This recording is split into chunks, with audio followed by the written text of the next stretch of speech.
There it was. 2 words, 14 letters, and it changed absolutely everything. But that message, that wasn't courage. That was an accident. 14 hours earlier, he couldn't even open the app. Because here's the thing about the first message. You only get 1 shot. And Axel, he was already overthinking it. He needed advice, real advice, from someone who understood romance. Rex had been married for 52 years. If anyone knew the right words, it was him. Or at least, that was the theory. I met someone, Axel said. And for the first time in years, Rex actually put down his newspaper. Rex looked at him the way only a grandfather can, like he'd been waiting for this conversation for 20 years. Axel held up his phone like a man holding a grenade. I have her number, I just don't know what to write. And there it was, the advice Rex had been giving since 1962. Axel stared at him. A letter in 2026 to a woman he met at a cafe 3 hours ago. Rex didn't care about the technology, he cared about the principle. Words on paper, he said. That's how your grandmother knew I was serious. And that's when the front door opened. Because, of course it did. Otto had never been in a serious relationship. This did not stop him from having strong opinions. And now Axel had 2 experts, one from 1962, one from the internet. Both absolutely certain, both completely useless.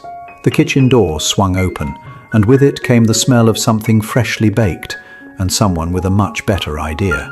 Rose set down the tray. She didn't ask about the letter debate. She didn't ask about the meme. She asked the only question that mattered. And just like that, the room went quiet. Because Axel remembered, not the cafe, not the table, the exact moment she turned around. Rose smiled. Or at least, that's what it looked like when her skull tilted just so, and her hands unclasped, and she reached for a bread roll. But Rex wasn't done. Rex was never done. Nobody heard the small footsteps. Nobody saw the tiny hand. One small hand. One bright screen. One very, very bad idea. Rex was explaining fountain pens. Otto was scrolling memes. Rose was buttering a roll. And nobody was watching the phone. Tiny fingers don't understand autocorrect, but they understand the send button. That sound. Everyone in this room knew that sound.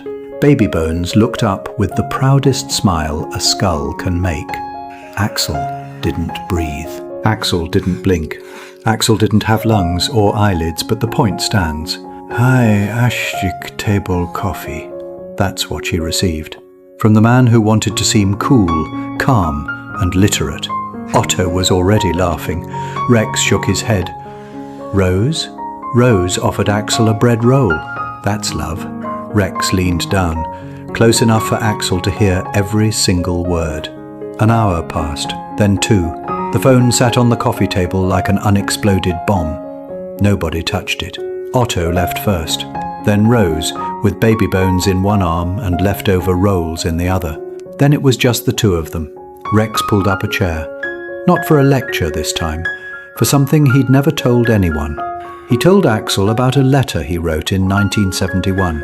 3 pages, every word wrong. He sent it anyway. She wrote back the next day, 1 line. Come for tea, I'll fix your spelling.